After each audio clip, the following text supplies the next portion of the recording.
Twin brothers. Adalpur में एक दंपति को दो जुड़वा लड़के हुए। दोनों दिखने में बहुत सुंदर थे। एक का नाम अक्की और दूसरे का नाम बक्की था। उस राज्य में एक दिन एक चुड़ैल आई।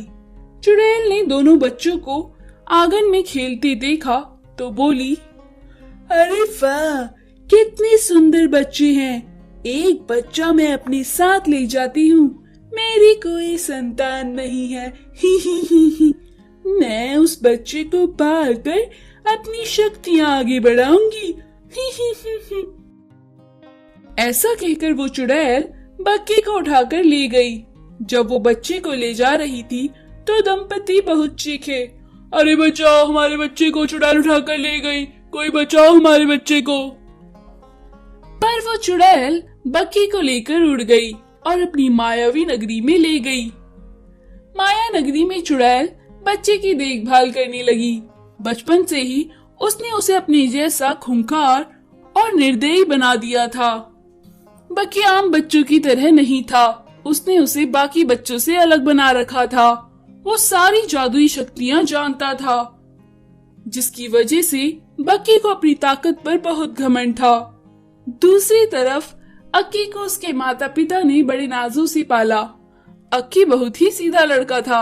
अक्की बचपन से ही कहता था, मैं तो राजकुमारी मीना से ही शादी करूंगा। उसकी बात सुनकर बाकी सारे लोग बहुत हंसते थे। उसके पड़ोसी कहते, अरे बड़ा आया ये राजकुमारी मीना से शादी करने वाला। किसान का बेटा कोई राजकुमारी से शादी कर सकता है क्या? ह ह ह ह। पर बड़े होने पर भी अक्की की बड़ी ख्वाहिश थी कि वो राजकुमारी मीना को देखे। इसलिए वो अक्सर महल के आसपास चक्कर लगाया करता था, पर उसे कभी राजकुमारी मीना को देखने का अवसर ना मिला। एक दिन बक्की मायावी नगरी से महल की छत पर आया, जहाँ राजकुमारी मीना सोई हुई थी। तभी बक्की को मीना को देखकर प्यार हो गया। बक्की बोला, अरे वाह, कितनी सुंदर राजकुमारी है। इसे तो मैं अपनी मायावी नगरी में लेके जाऊंगा। ह ह ह। मेरी शक्तियों के आगे मुझे कोई नहीं रोक पाएगा। ऐसा कहकर वो मीना को उठाकर अपनी मायावी नगरी ले गया। राजकुमारी मीना चिल्लाई, बचाओ मुझे, बचाओ, कोई मुझे बचाओ, कोई मुझे बचाओ। राजा के सैनिकों ने बक्की को राजकुमारी मीना को ले जाते हुए देखा, लेकिन बक्की ने अपनी मंत्र शक्ति से सैनिकों को चकमा देकर गायब हो गया। राजा को जब ये बात पता चली तो राजा बोला, कौन है वो? किसकी हिम्मत हुई राजकुमारी को उठाने की? तभी एक सैनिक बोला, महाराज, मैं जानता हूँ वो कौन है। वो एक किसान का बेटा है, पास के ही गांव में रहता है। वो बचपन से ही राजकुमारी मीना से शादी करना चाहता था। मैंने उसे देखा, वही उठाकर ले गया है। वो अक्सर महल के आसपास चक्कर लगाया करता था। राजा बोला, उठाकर ले आओ उसे और कारावास में डाल दो। राजा के सैनिक अक्की को उठाकर ले आए, लेकिन अक्की के माँ बाप राजा के पास आए और बोले, हमारा बेटा बेकसूर है महाराज, वो बहुत सीधा साधा है, वो कभी ऐसी हरकत नहीं कर सकता। हमें दो जुड़वा बच्चे हुए थे, जिसमें से एक बच्चा एक चुड़ैल उठाकर ले गई थी। ये जरूर उस बच्चे की हरकत होगी। हमारा अक्की बहुत सीधा है। मंत्री ने भी राजा को सलाह दी, महाराज, ये ठीक कहते हैं, इनके दो जुड़वा बच्चे थे, एक बच्चा चुड़ैल उठाकर ले गई थी। अब अक्की ही हमें राजकुमारी मीना के पास पहुंचा सकता है। राजा और मंत्री ने अक्की को एक पंडित के पास भेजा। पंडित ने अक्की को 3 छड़ी दी और बोला, ये तीनों छड़ी जादुई हैं। तुम इन 3 छड़ियों का इस्तेमाल कोई भी जादू करने के लिए कर सकते हो, पर याद रहे, एक छड़ी एक ही बार में इस्तेमाल होगी और तुम्हारे पास बस 3 ही अवसर होंगे। अक्की ने पहली छड़ी से उड़ने वाला घोड़ा लिया और मायावी नगरी की तरफ निकल पड़ा। मायावी नगरी में जादूगरों ने उसे बक्की समझकर अंदर जाने दिया। अक्की ने राजकुमारी को देखा और उसे सारी बात बताई और उसे अपने साथ ले जाने लगा कि तभी वहां बक्की आया और उसे रोका। ए रुक जाओ, तुम इस तरीके से मेरी राजकुमारी को नहीं लेके जा सकते। ये राजकुमारी अब मेरी हुई है। अक्की ने उसे समझाया, लेकिन बक्की नहीं माना। अक्की ने दूसरी छड़ी से बोला, ए छड़ी, मेरे भाई को आम आदमी बना दे, इसे मेरे जैसा ही नेक दिल इंसान बना दे। ऐसा कहते ही बक्की भी आम इंसान बन गया।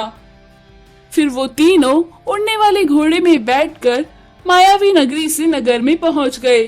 नगर में पहुंचकर तीसरी छड़ी से अक्की ने अपने लिए महल और पैसे मांगे और फिर राजा ने राजकुमारी की शादी अक्की से करा दी और फिर सब खुशी खुशी रहने लगे। विशाल जादुई मिट्टी घर। धर्मपुरा नाम का एक गांव था। उस गांव में धर्मदास नाम का एक व्यक्ति अपनी पत्नी सरोज के साथ रहता था।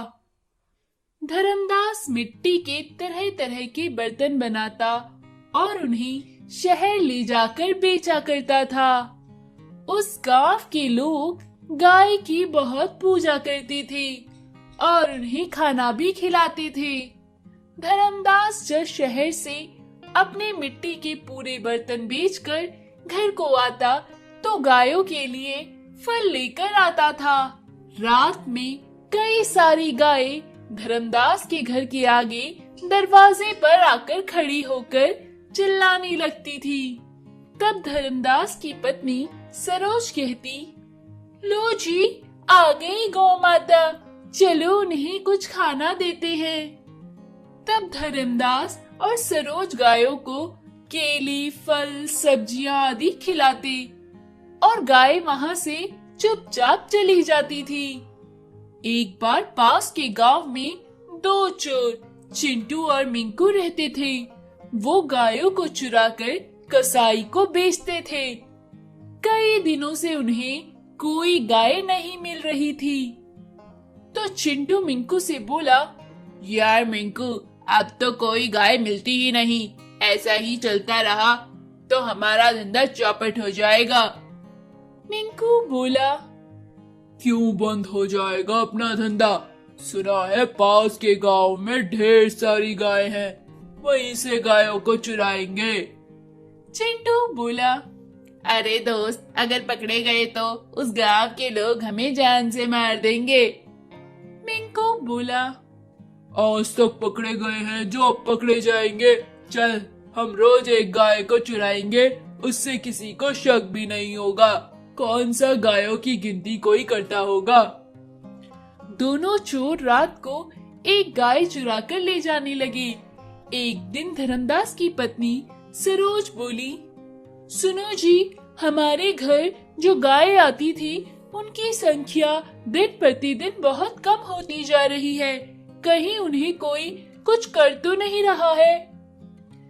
धर्मदास बोला, मुझे भी ऐसा ही लग रहा है। अगले दिन धर्मदास को मिट्टी के बर्तनों को शहर से बेच के आने में अंधेरा हो गया।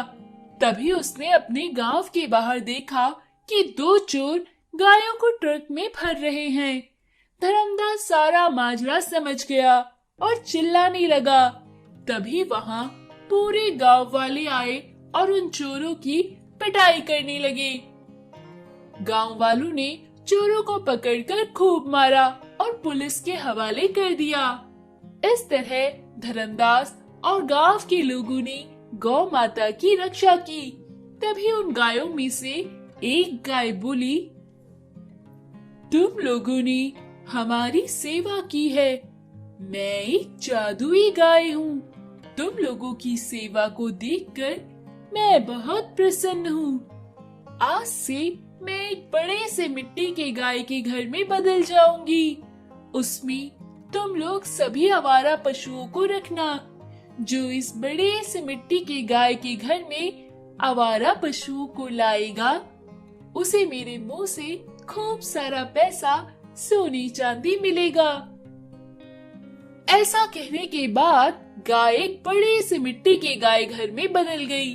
फिर लोग उसमें आवारा पशुओं को छोड़ते और उन्हें उसके बदले में पैसे मिलते। उस बड़ी सी मिट्टी की गाय के घर में पशुओं के लिए पीने का पानी, खाने का चारा और भी बहुत सारी चीजें थी। इस तरह आवारा पशु उसमें रहने लगे।